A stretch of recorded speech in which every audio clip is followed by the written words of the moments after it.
ॐ भूर्भुवः स्वः तत्सवितुर्वरेण्यं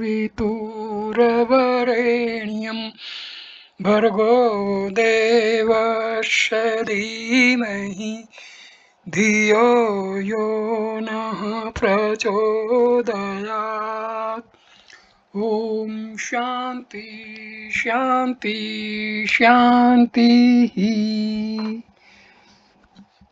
नमस्ते मेरे प्यारे दोस्तों, my dear friends. In this video I am going to describe and explain the Brahma Sutras as explained by Bhagwan Sri Satya Sai Baba. ब्रह्मांडीय स्रोत शक्ति के आधार हैं। जन्मदाशा यथः, इस सूत्र का अर्थ है ब्रह्म वह स्रोत है जिससे ब्रह्मांड की उत्पत्ति, पालन और विघटन होता है। सूत्र में जिससे यथा ब्रह्म को संदर्भित करता है, इसका अस्य दृश्यमान ब्रह्मांड 5 तत्वों का संयोजन प्रपंच को संदर्भित करता है और जन्म आदि ब्रह्मांड की उत्पत्ति, पालन और विघटन को संदर्भित करता है। हमें उसको ब्रह्म के रूप में जानना चाहिए जो इस प्रत्यक्ष ब्रह्मांड की उत्पत्ति, पालन और विघटन का स्रोत है। ब्रह्म वह इकाई है जिससे यह सृष्टि, यह स्पष्ट रूप से ठोस मन की कल्पना करने की प्रवृत्ति का हमेशा बदलता उत्पाद उत्पन्न हुआ है। यह सृष्टि ब्रह्म द्वारा एक संगठन के रूप में बनी हुई है, हमेशा मौजूद प्रवाह के बावजूद, और अंततः यह ब्रह्म में ही समा जाती है, यह विलीन हो जाती है।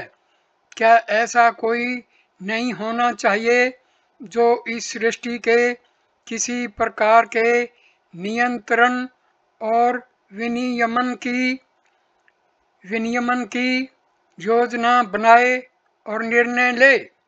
ऊपर वर्णित सृष्टि के 3 चरणों के अंतर्गत कोई न केवल अंतः प्रवेशी व्यवस्था, नियति और व्यापक ज्ञान को जान सकता है, बल्कि अस्पष्ट या भ्रामक शक्ति, अज्ञान वृत्ति को भी जान सकता है। ब्रह्म एक शाश्वत सत्य है। हम ब्रह्मांड की प्रकृति के बारे में बहुत कुछ जान सकते हैं, लेकिन हमारे ज्ञान का साधन मानव आँख है ना। भौतिक विज्ञान ने बहुत कुछ खोजा है, लेकिन यह सब मानव मन द्वारा खोजा गया है न। आँख और मन चीज़ों का वर्णन और विश्लेषण करते हैं जैसा कि वे हैं, लेकिन चीज़ें अभी जैसी हैं वे कितने समय तक मौजूद रहेंगी, वे हर पल परिवर्तन के अधीन हैं। हालांकि सभी चीज़ों को प्रभावित करने वाले अपरिहार्य परिवर्तन के बावजूद एक व्यक्ति एक सत्य या तथ्य से अवगत है जो कि कम से कम प्रभावित नहीं होता। वह अपरिवर्तनीय सिद्धांत वह आधार है जिस पर 3 चरण प्रकट होते हैं। वह सिद्धांत ब्रह्म है, शाश्वत, आधार, अचल, एक सत्य। कोई भी इस तथ्य को स्वीकार करने में संकोच कर सकता है और संदेह में पड़ सकता है, क्योंकि मूल ब्रह्म का अनुभव नहीं किया जा सकता है। वास्तव में जो अनुभव किया जाता है वह नाम सहित रूप हैं, जो निरंतर परिवर्तनशील हैं। जरा सोचिए कि जब कोई व्यक्ति रात में किसी पेड़ का सूखा तना देखता है तो क्या होता है? उसे डर लगता है कि यह कोई भूत है या कोई विचित्र इंसान। ऐसा कुछ भी नहीं है। हालांकि इसे दोनों में से कोई भी माना जाता है। इस गलत धारणा का कारण अंधेरा है। अंधकार किसी चीज पर ऐसी दूसरी चीज थोप देता है जो वहाँ नहीं है। इसी तरह मिथ्या बोध, माया के जरिए फैला अंधकार मूल कारण ब्रह्म को ढक लेता है और उसे अदृश्य बना देता है और ब्रह्मांड को उस पर एक प्रत्यक्ष वास्तविकता के रूप में थोप देता है। इस भ्रामिक दृष्टि को जागृत चेतना द्वारा ठीक किया जाता है और सार्वभौमिक प्रेम की दृष्टि में रूपांतरित किया जाता है। ब्रह्मांड, जिसका एक हिस्सा पृथ्वी है और जिसके साथ हम उलझे हुए हैं, उसका मूल कारण ब्रह्म ही है। ठीक वैसे ही जैसे स्टंप भूत का मूल कारण है। कुछ लोग जन्मजात प्रकृति, व्यवस्था, संयोग, समय आदि जैसे कारकों को ब्रह्मांड का कारण या उत्पत्ति बताते हैं, लेकिन इनमें से कोई भी अकेले या सभी मिलकर भी कारण नहीं हो सकते,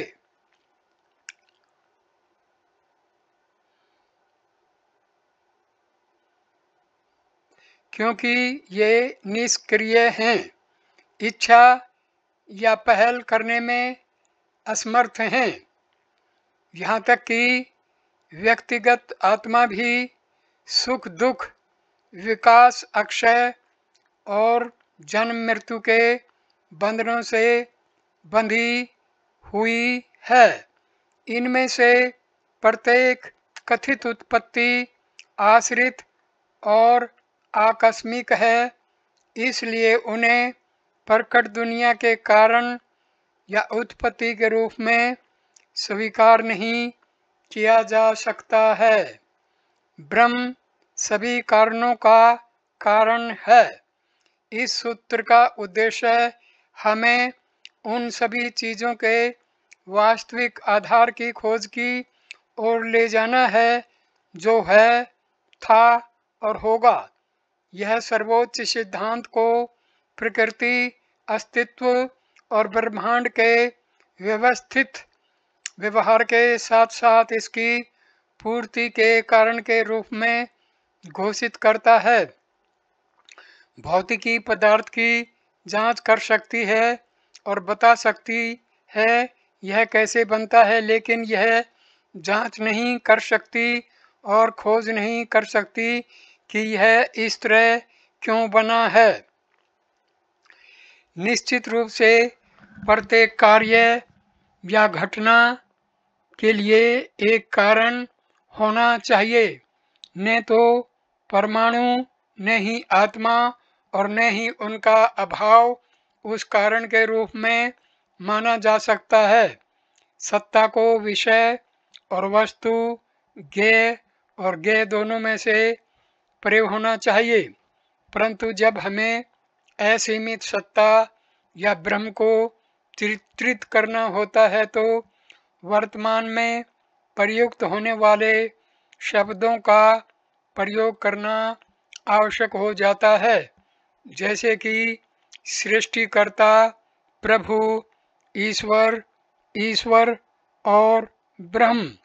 जब कारण और प्रभाव की जांच ब्रह्मांड के दृष्टिकोण से की जाती है तो हम इस निष्कर्ष पर पहुंचते हैं कि ईश्वर कारण है और ब्रह्मांड जगत प्रभाव है। जब विषय और वस्तु के बीच का अंतर पार हो जाता है तो हम जानते हैं कि यह सब शुद्ध चेतना या ब्रह्म है, जिसे प्राथमिक पूर्ण असीमित इकाई और इसके सहायक रचनात्मक पहलू दोनों के रूप में देखा जाता है।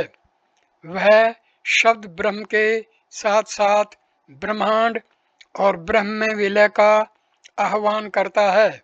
यह भ्रम माया है जो इस भ्रम का कारण बनता है कि एक दूसरे से उत्पन्न होता है। कुछ लोग तर्क देते हैं कि ये दोनों माया और ब्रह्म ब्रह्मांड के जुड़वां कारण हैं। फिर भी कुछ लोग दावा करते हैं कि माया ही पूरी तरह से जिम्मेदार है। कुछ लोग दावा करते हैं कि ब्रह्मांड विष्णु की अभिव्यक्ति है और इसका अस्तित्व स्वयं ब्रह्म में है, स्वयं विष्णु में है। वे घोषणा करते हैं कि ब्रह्मांड का उद्भव, अस्तित्व और विलय सभी विष्णु के कारण हैं।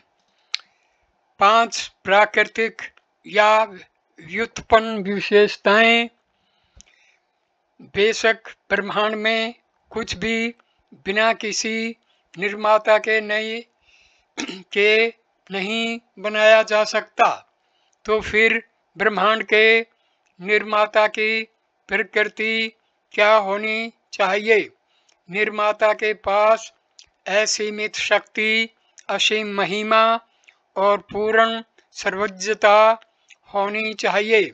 हर किसी के लिए ऐसी घटना की कल्पना करना संभव नहीं है, हालांकि यह हर किसी के जीवन के उद्देश्य की पूर्ति है। हालांकि इसे 2 विशेषताओं द्वारा समझा और पुष्टि की जा सकती है: व्युत्पन्न तत्व और प्राकृतिक प्रकृति स्वरूप। व्युत्पन्न अस्थायी समयबद्ध संकेत है।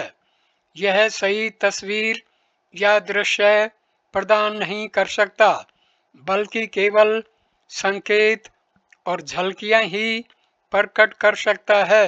कभी कभी सच्ची प्रकृति का अर्थ है सहज ज्ञान की रोशनी की वास्तविकता। यह अंतर्निहित और पारलौकिक सभी के असीम स्रोत को प्रकट करता है। ब्रह्मांड में प्रत्येक इकाई, वस्तु या चीज में 5 गुण होते हैं: अस्तित्व, चमक या पहचान, महत्ता या उपयोगिता, रूप और नाम। सबसे पहले अस्तित्व वह सब कुछ है जो मौजूद है। दूसरा, जो चीज हमें ज्ञात है वह हमें ज्ञात होने में सक्षम है क्योंकि वह चमकती है, वह प्रकाशमान है, उसमें हमारी चेतना में प्रवेश करने की शक्ति है। तीसरा, हर चीज का उपयोग या लाभ उठाया जा सकता है और इसलिए वह प्रिय और आकर्षित हो जाती है। अन्य 2 विशेषताएं नाम और रूप बदलती रहती हैं और उन्हें संशोधित किया जा सकता है। सभी चीजें किसी न किसी परिवर्तन से गुजरती हुई प्रतीत होती हैं और अक्सर फिर से मूल रूप धारण कर लेती हैं। वे मूल संस्थाओं के स्पष्ट परिवर्तन हैं जिनमें हमेशा पहले 3 विशेषताएं होती हैं: नाम और रूप, अस्तित्व, प्रकाश और आनंद की मूल वास्तविकता पर आरोपित हैं। जो ब्रह्म को जान लेता है वह स्वयं ब्रह्म है। परमात्मा ही आधार है और वही अधिरचना भी है। मन के तो अनेक हैं, लेकिन माला की परस्पर जोड़ने वाली, एकीकृत करने वाली डोरी एक ही है। इसी प्रकार समस्त जीव जगत के लिए भी परमात्मा स्थायी, सर्वव्यापी, परब्रह्म, सर्वोच्च दिव्य चेतना ही आधार है। मैं ईश्वर हूँ, सो हम, वह मैं हूँ, मैं वह हूँ। ये सभी स्वयं सिद्ध संकेत देते हैं कि जो लोग नाम और रूप में अपने को अलग अलग बताते हैं, वे भी वास्तव में ईश्वर ही हैं। इसीलिए वेद कहते हैं, जो ब्रह्म को जान लेता है वह वास्तव में ब्रह्म ही है। ब्रह्मवित् ब्रह्मेव भवति। यह जागरूकता ही वास्तविकता की जागरूकता है। पानी से पैदा हुआ बुलबुला पानी में तैरता है और पानी के साथ एक हो जाता है। सभी दृश्यमान वस्तुगत दुनियाएं दिव्यता ब्रह्म के विशाल महासागर से निकलने वाले बुलबुलों की तरह हैं। वे पानी पर हैं और पानी से ही पोषित हैं। वे कैसे उत्पन्न हो सकते हैं और अस्तित्व में रह सकते हैं? अंततः वे पानी में ही विलीन हो जाते हैं और गायब हो जाते हैं। उनकी उत्पत्ति, निर्वाह और विलय के लिए वे केवल पानी पर निर्भर हैं। पानी एक है, बुलबुले बहुत हैं। पानी वास्तविक है, बुलबुले आभास हैं। पानी आधार है, बुलबुले उस पर आरोपित उसी के भ्रामक रूप हैं। ब्रह्मांड का रहस्य। इस अद्भुत अभिव्यक्ति को देखकर कोई भी आश्चर्यचकित हो सकता है। समय के प्राचीन युगों में और अंतरिक्ष के सुदूर कोनों में जीवन का रहस्य प्रकृति के निष्क्रिय अचेतन उलझन से उभर कर लोगों और ईश्वर लोगों में फैल गया। यह तथ्य सभी को ज्ञात है और सभी इसे समझ सकते हैं, लेकिन क्या निमन को उसका कारण माना जा सकता है? निमन केवल निमन का ही कारण हो सकता है। हम कह सकते हैं कि जड़ता सर्वोत्तम रूप से मन का कारण हो सकती है, जो शरीर के जटिल भाग का भी हिस्सा है, लेकिन केवल ईश्वरीय इच्छा ही समस्त सृष्टि का कारण हो सकती है, जिसमें पहले से वर्णित 5 विशेषताएं हैं। कोई भी अन्यथा यह नहीं समझ सकता कि जटिल मन कैसे उत्पन्न हुआ और स्थापित हुआ। सिद्धांत यह है कि ब्रह्मांड में सभी घटनाएं कुछ निश्चित नियमों और मानदंडों का पालन करती हैं। यह हमेशा स्वतः स्पष्ट नहीं होता, लेकिन भौतिकी यह साबित करती है कि यह काफी संभव है। पहला सूत्र ब्रह्म नामक सर्वव्यापक सर्वोच्च को इंगित करता है।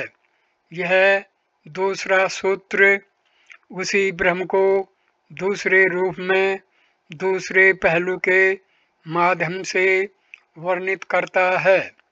पहला सूत्र सत्य, आध्यात्मिक ज्ञान और स्वतंत्रता, सत्य, ज्ञान और स्वतंत्र को स्थापित करता है। दूसरा सूत्र ब्रह्म के रचनात्मक पहलू को स्थापित करता है और घोषणा करता है कि पहलू को इस विशेष ब्रह्मांड तक सीमित नहीं किया जा सकता है।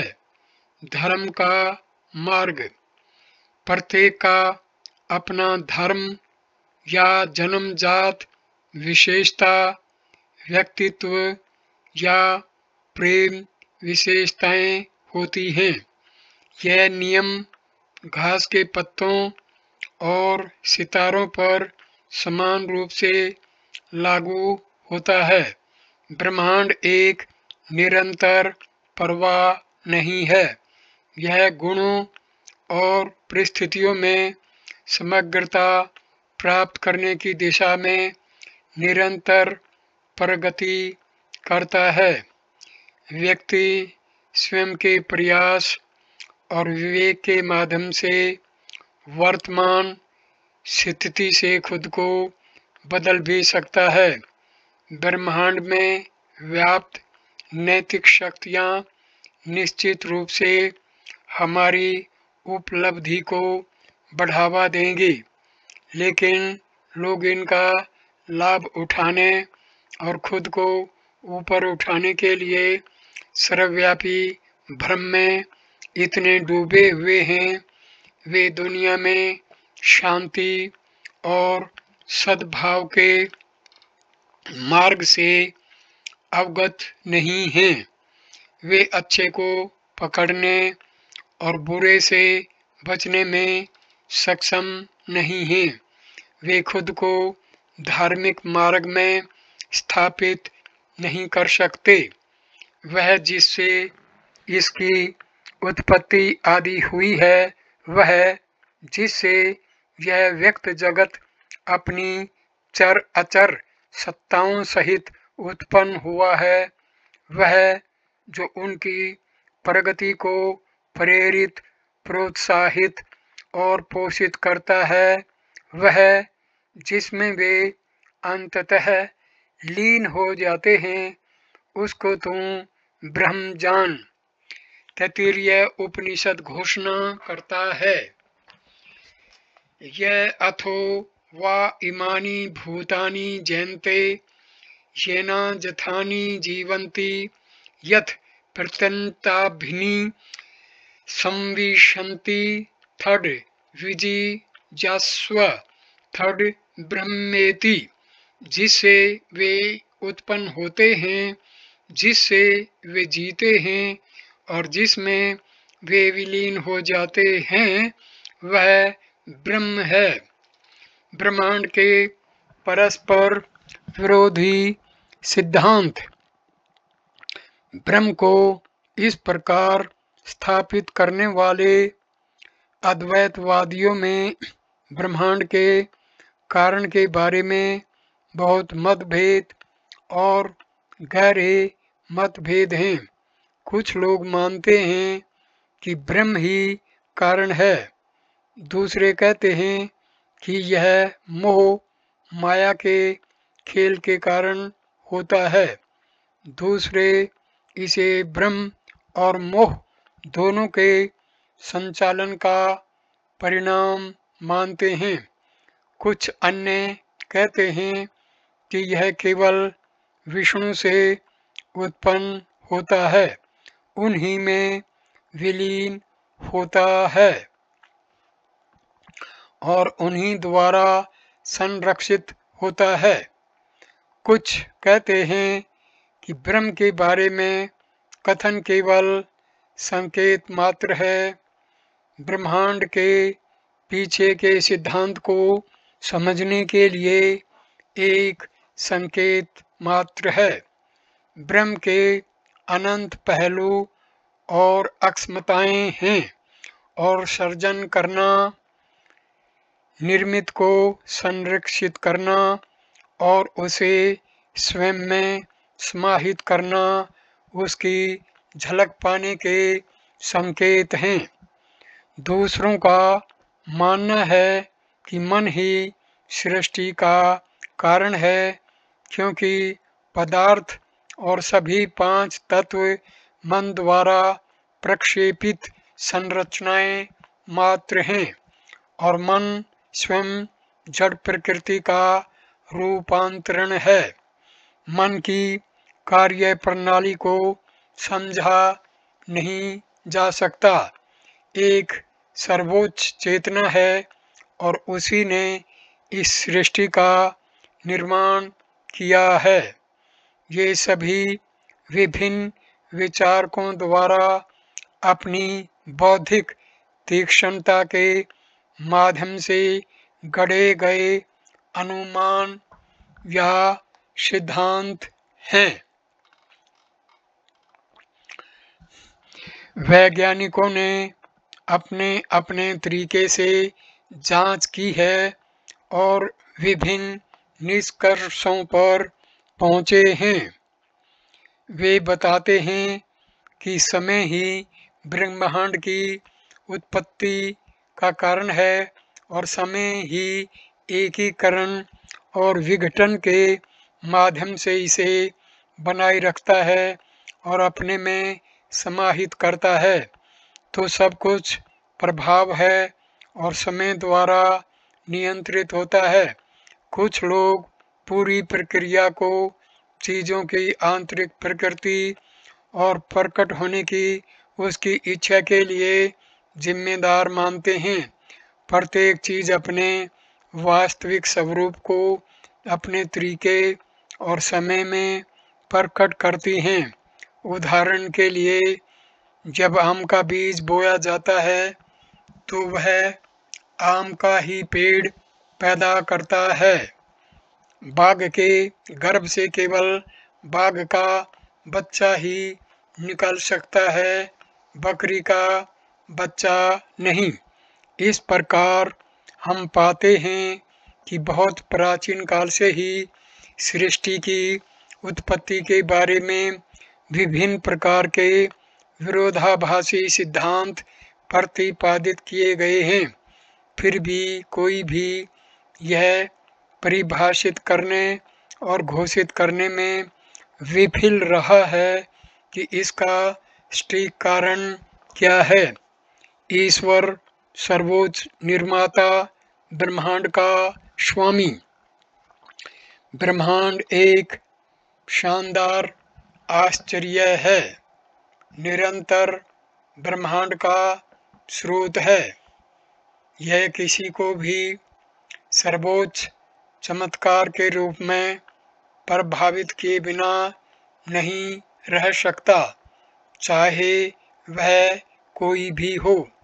जब कोई वस्तु बनानी होती है तो हम जानते हैं कि हमें इसे बनाने के लिए कौशल, बुद्धि और शक्ति वाले किसी व्यक्ति की आवश्यकता है। निर्माता के बिना कुछ भी नहीं बनाया जा सकता। इसलिए ये दृश्यमान वस्तुएं, सूर्य, चंद्रमा, तारे और नक्षत्र बिना किसी डिजाइनर, निर्माता, स्वामी के कैसे चल और व्यवहार कर सकते हैं? क्या वे किसी साधारण शक्ति के आगे झुक सकते हैं? नहीं। ऐसी शक्तिशाली अक्षमताओं के साथ डिजाइन और निर्मित वस्तुओं को देखने के बाद बुद्धिमान लोग आसानी से अनुमान लगा सकते हैं और निर्मित वस्तुओं को देखने के बाद बुद्धिमान लोग आसानी से अनुमान लगा सकते हैं कि स्वयं निर्माता की शक्ति कितनी अथाह होगी। सृष्टि में अद्भुत विविधता को देखिए। कोई भी वस्तु किसी दूसरी वस्तु के समान नहीं है।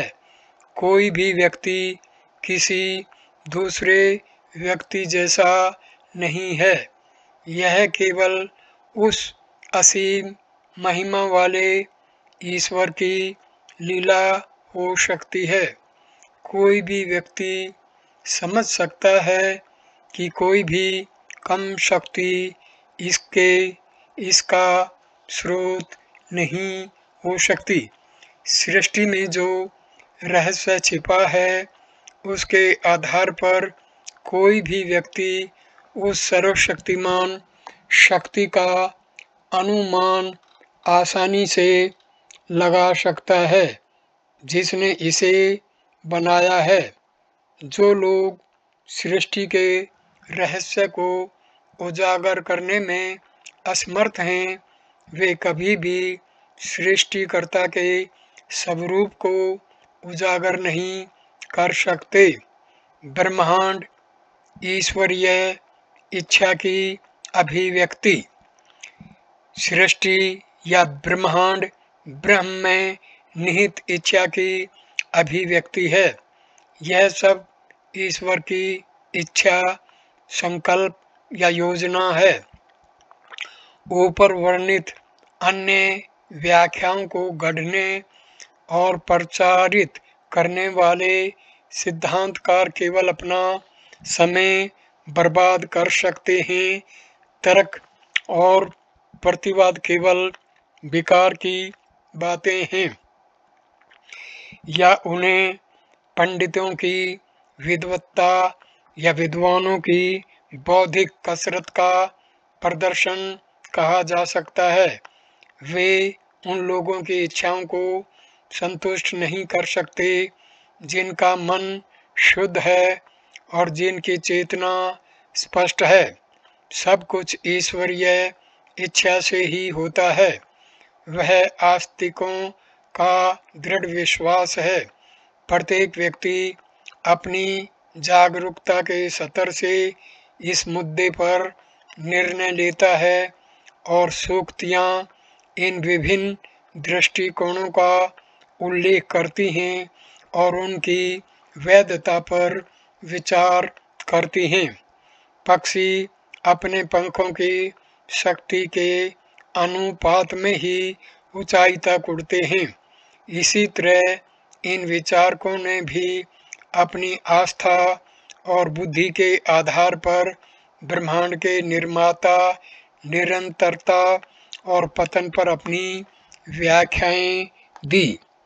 ईश्वर तत्व का वर्णन करने के लिए अपर्याप्त संकेत।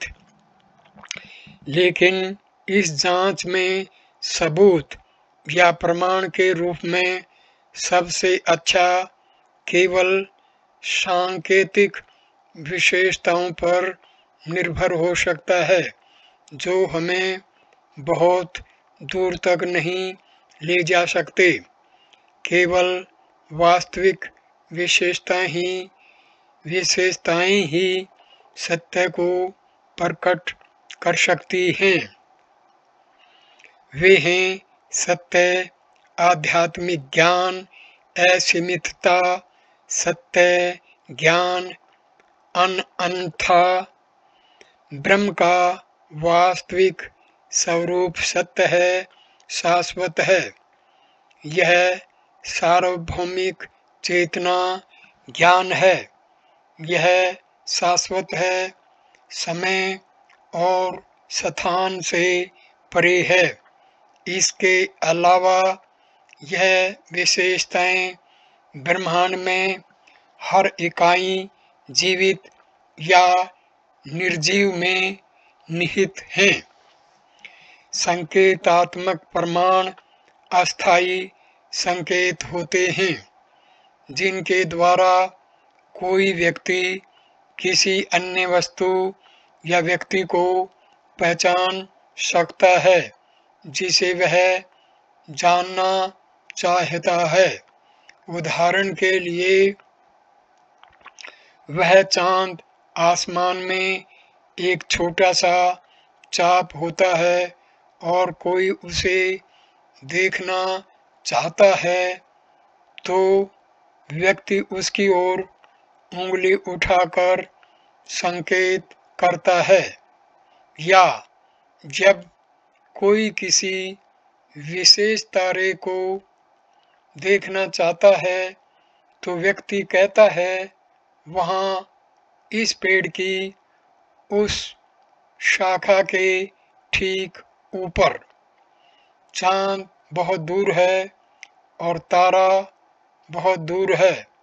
जिस क्षण कोई व्यक्ति यह इच्छा व्यक्त करता है, उसे शाखा के ठीक ऊपर देखा जा सकता है, लेकिन वह केवल एक अस्थायी स्थान है। जल्द ही स्थान बदल जाता है। उंगली अब सही नहीं हो सकती, क्योंकि वह तारा या चांद आकाश में घूमता रहता है। ईश्वर तव का कभी न बदलने वाला गुण, वास्तविक विशेषता कभी नहीं बदलती। यह सभी में विद्यमान रहती है। रूप बदल सकता है, नाम बदल सकता है, समय बदल सकता है। जिस स्थान पर यह रहती है वह बदल सकता है, लेकिन सत्य का मूल नहीं बदलेगा। उस मूल को वेदांत ग्रंथों में अस्तित्व, चमक, आकर्षण, अस्थि, भांति, प्रियम के रूप में दर्शाया गया है। बात यह है कि यह मौजूद है। अस्तित्व अपरिवर्तनीय सत्य है। यह समय और स्थान में अपना रूप और नाम बदल सकता है, लेकिन अस्तित्व वास्तविक है। यह चमक की मूल विशेषता या हमारी जागरूकता को आकर्षित करने और ज्ञान प्रदान करने की अक्षमता के माध्यम से खुद को विद्यमान के रूप में ज्ञात करता है। हम इसे जान सकते हैं क्योंकि इसमें चमक है। हम जिन सभी चीज़ों को जानते हैं उनमें यह जन्मजात विशेषता होती है। प्रत्येक चीज़ में पसंद किए जाने की विशेषता भी होती है। उपरोक्त तीनों मिलकर ईश्वर की प्रकृति हैं। इन तीनों को आधार मानकर मन द्वारा रूप निर्मित किए जाते हैं तथा रूपों के लिए नाम दिए जाते हैं, लेकिन रूप और नाम बदलते रहते हैं। इसलिए उन्हें सापेक्ष वास्तविकता माया कहा जाता है, जो मूल सत्य पर अस्थायी अधिरोपण है। सर्वोच्च आत्मा एक सर्वव्यापी वह आधार है जिस पर रूप और नाम वाली हर चीज आरोपित है। वास्तविक पर रूप और नाम का प्रकट होना भ्रम माया सिद्धांत के संचालन के कारण होता है। नाम और रूप जो ब्रह्म के आधार पर मन द्वारा निर्मित संरचनाएं हैं, उन्हें उस सत्य के लिए सांकेतिक प्रमाण माना जाना चाहिए जिस पर वे उत्पन्न होते हैं और गायब हो जाते हैं।